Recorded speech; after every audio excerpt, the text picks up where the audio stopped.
Coming up, Coralville City Council votes to remove its controversial flock cameras. Why they're coming down within days. And the Iowa City School District addresses its multi-million-dollar challenges. Why they're considering cutting nearly 24 teaching positions next year. Baseball below freezing, Iowa braves the cold against Wartburg. Spring deceptions and winter resurrections, all of your full forecast weather. All that and more coming up right now on DITV.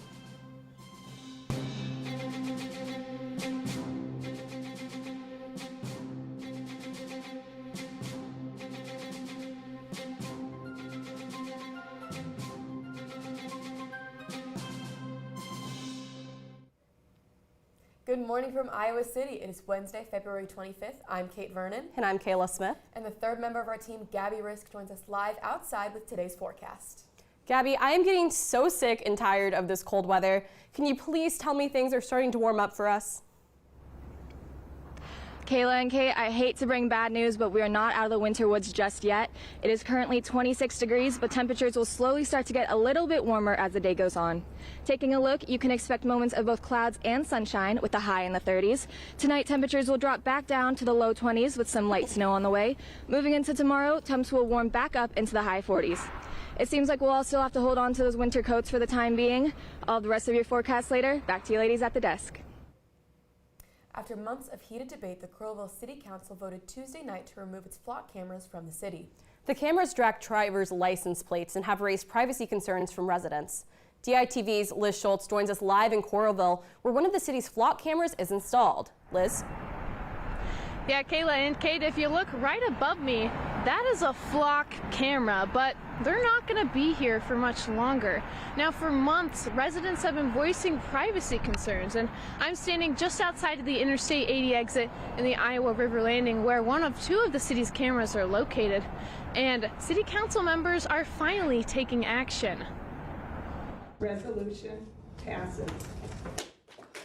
After months of debate, the Coralville City Council voted Tuesday night to cancel its contract with Flock Safety and remove its automated license plate reader cameras. The two cameras near Interstate 80 and Highway 6 and First Avenue are expected to come down within days. The number of support for Flock, minute compared to the number that is against it. The decision follows weeks of packed meetings, protests, and residents urging the council to end the program. We haven't seen that loud support like we have in opposition. Many raised concerns about privacy, immigration enforcement, and community trust. Put some guardrails in place to make sure this doesn't happen again. Council members say the decision isn't meant to attack law enforcement, but some residents say there are other ways to keep the community safe. There's a lot of things that they could do to rebuild trust. The vote was not unanimous. Councilmember Rich Vogelzang was the only opposition. Vote to cancel the contract with Flock.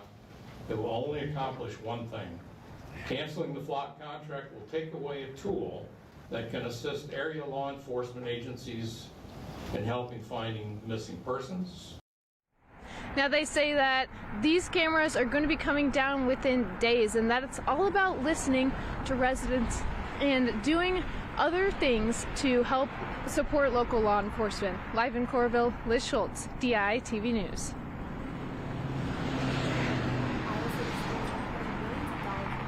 Because of an ongoing budget shortfall. DITV's Ryan Lynch is live in the newsroom with a look into how the school board is addressing its budget crisis. Ryan? School district board meeting last night. Leaders outlined plans to cut about $8 million. Community members are urging officials to reduce office positions before cutting teachers. The district is also struggling with enrollment and payroll costs that run $13 million over budget. You can find full coverage on thedailyiowan.com. President Donald Trump gave the longest State of the Union address in the nation's history last night. He listed some of his administration's accomplishments and assessed that the State of the Union is strong. The golden age of America is upon us. The revolution that began in 1776 has not ended. It still continues. President Trump talked about the lower gas prices he saw during his recent trip to Iowa. Some Iowa legislators praised Trump's comment on X. Iowa District 2 Representative Ashley Henson posted that domestic energy has saved Iowans money with gas. Iowa Senator Chuck Grassley posted that Iowa feeds and fuels the world. While some Iowa Republicans supported the president, some Democrats spoke out against him.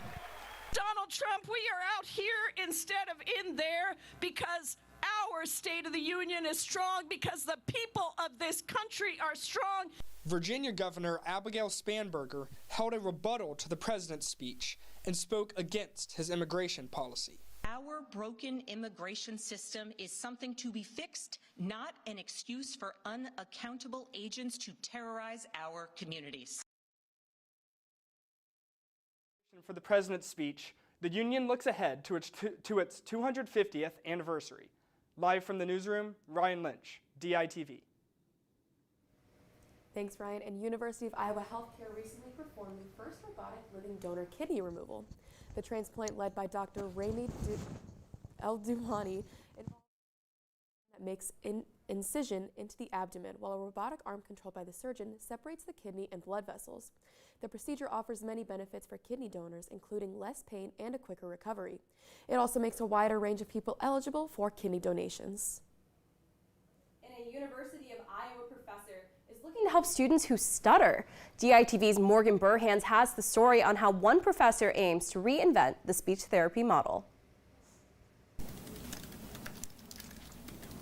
Naomi Rogers, a communication sciences professor at Iowa, is coming up with a new model for speech therapy. According to the National Institutes of Health, stutter therapy can lead to loss of confidence, causing patients to feel personal failure or shame. Moving away from this more traditional approach where we're trying to get people to stop stuttering. Rogers is aiming to rework this old model to create confidence in patients. Can we help people become more confident in who they naturally are as communicators, instead of feeling this urge or desire to try to hide who they are? This means not only helping patients reduce stuttering, but instead helping people gain confidence in who they are. Rogers' research comes from her own experiences. Growing up as a person who stutters, I went through a lot of fluency-focused therapy that was really toxic to my own mental health. She is excited to start integrating her own plan into elementary schools. From the University of Iowa, Morgan Burhans, DITV. Iowa's Performing Arts program is getting a huge boost. That's right, Kate, and that's why we have DITV's Hannah Fideli live at Arts Campus to fill us in on a major construction project. Good morning, ladies. Yeah, that's right. I'm live at the Performing Arts Annex, also known as PAX, which is currently under construction, as you can kind of see right behind me here. PAX, formerly the Stanley Art Museum before the 2008 flood, has been housing the costume shop, the motion capture studio, and a rehearsal / classroom space, for the theater department. The building is over 72,000 square feet and is getting a $12 million facelift to be the new home of the dance department. The current dance building, Halsey Hall, doesn't and hasn't fit the needs of the dancers.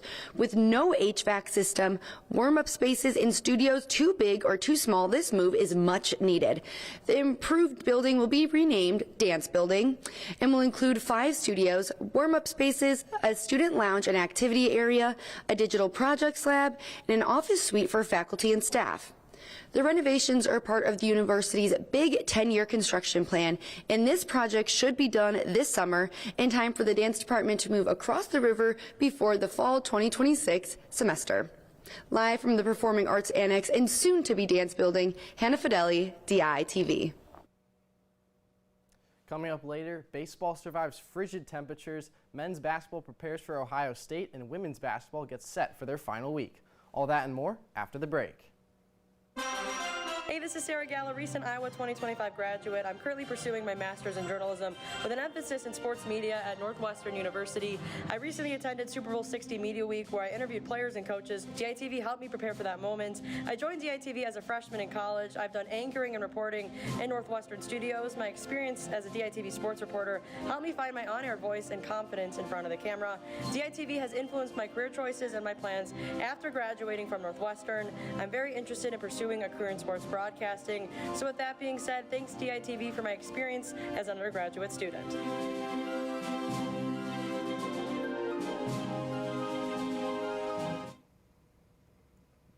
Welcome back, and thanks for joining us live or listening online.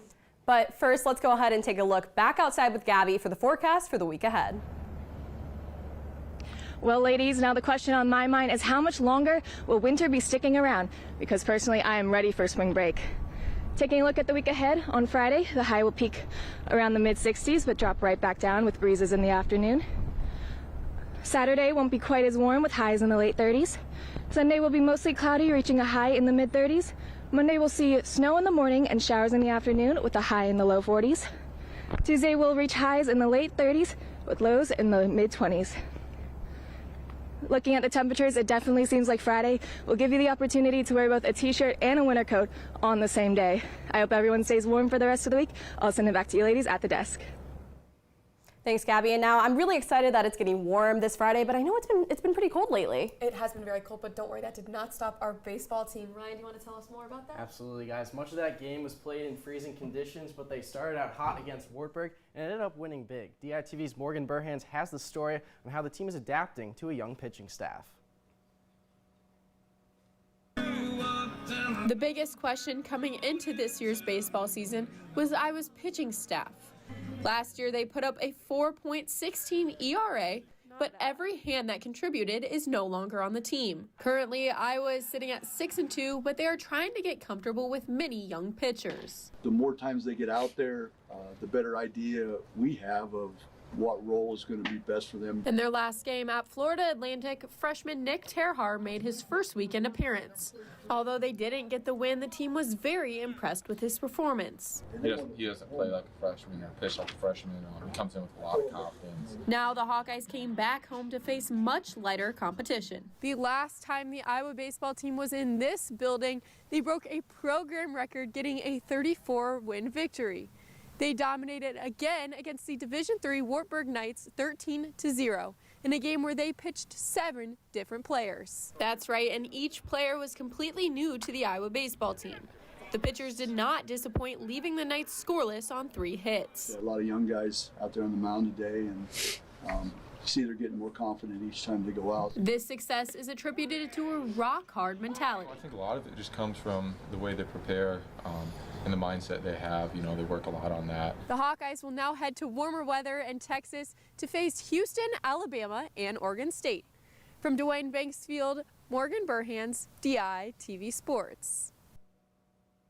After a disappointing result in Madison on Sunday, the Iowa men's basketball team returns to Carver Hawkeye Arena tonight at 8 p.m. to take on the Ohio State Buckeyes. Though Iowa is 1-3 in their last 4 games, they're still considered likely to make March Madness with a net ranking of 28, and a win against Ohio State would go a long way to completing that goal. Both the Hawkeyes and Buckeyes are 9-7 in conference, but Iowa is 19-7 versus Ohio State's 17-10 overall record. The key for Iowa is containing Buckeye guard Bruce Thornton, who's averaging 20.4 points per game and 23.5 in the month of February. On the women's side, Ava Hyden's huge week not only propelled the Hawks into the top 10 again, but also earned her Big Ten, US, BWA, and Naismith Player of the Week honors. The sophomore center notched 3 double-doubles across 3 games, Nebraska, Purdue, and Michigan, including tying her career high of 27 against the Huskers. Her 20 points against number 6 Michigan was a game high and helped the Hawks win their 7th ranked matchup of the year. Hyden was named to the Naismith Women's College Player of the Year late season watch list last week. But the job's not finished for the women's team just yet. They have 2 games remaining this year, home versus Illinois on Thursday and away at Wisconsin on Sunday. Right now, the Hawks are tied with Michigan for 2nd in the conference and look like a virtual lock for a top 4 seed and a double bye in the Big Ten tournament next week.